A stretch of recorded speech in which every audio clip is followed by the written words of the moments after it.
जुलाई 6, 2016 ये वो तारीख थी जब हमारे देश का वो इंसान डरा था जिसने 5000 से भी ज्यादा पैरानॉर्मल इन्वेस्टिगेशन किए थे। एंड ऑफ कोर्स इस इंसान का नाम था गौरव तिवारी। एंड आज मैं उनके आखिरी केस के बारे में बताऊंगी पूरी स्टोरी, जिसके सीधे बाद उनकी मौत हो गई थी। एंड देखो, मैं और यूट्यूबर्स की तरह मैं खींच कर नहीं बताऊंगी, बिल्कुल भी मैं आप लोगों का समय बिल्कुल बर्बाद नहीं करूंगी। मैं बहुत शॉर्ट में बताऊंगी बट बहुत अच्छी तरह बताऊंगी। एंड इस छोटी सी स्टोरी के बारे में आपको सारा चीज समझ आ जाएगा। रात के ठीक 2:13 बजे थे कि दिल्ली के एक पुराने अपार्टमेंट की लाइट अचानक जल उठती है। गौरव तिवारी, भारत के मशहूर पैरानॉर्मल इन्वेस्टिगेटर, अपने कैमरे और ईएमएफ मीटर के साथ उस फ्लैट में जाते हैं। ये वही जगह है जहाँ पिछले 3 महीनों में 2 लोगों की मिस्टीरियस डेथ हो चुकी थी। दोनों ने मरने से पहले बस एक ही बात कही थी, वो कोने में खड़ा है।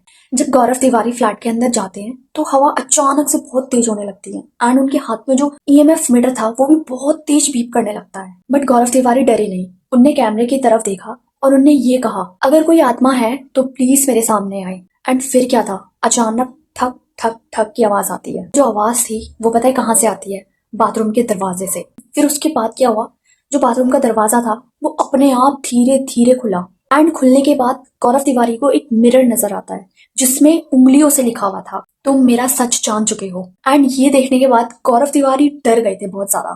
फिर उन्हें अचानक याद आता है कि ये वही आत्मा थी जिस पर उन्होंने सालों पहले केस बंद कर चुका था। एंड एक गलत रिपोर्ट, एक अधूरा सच। फिर अचानक लाइट जाती है एंड उनका जो कैमरा होता है वो हाथ से नीचे गिर जाता है। एंड ये सब होने के बाद गौरव तिवारी अपने फ्लैट में वापस चले जाते हैं और अगली सुबह ही गौरव तिवारी अपने बाथरूम के सामने मरे हुए पाते हैं। एंड दरवाजा अंदर से बंद था और मिरर में एक लाइन लिखी हुई थी एंड वो लाइन थी, अब केस पूरा हुआ।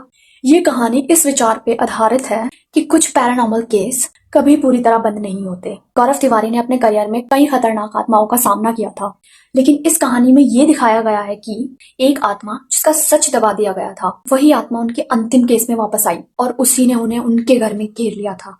ये डर इस बात का है कि जो सच हम छुपाते हैं वो एक दिन हमें ढूंढ ही लेता है।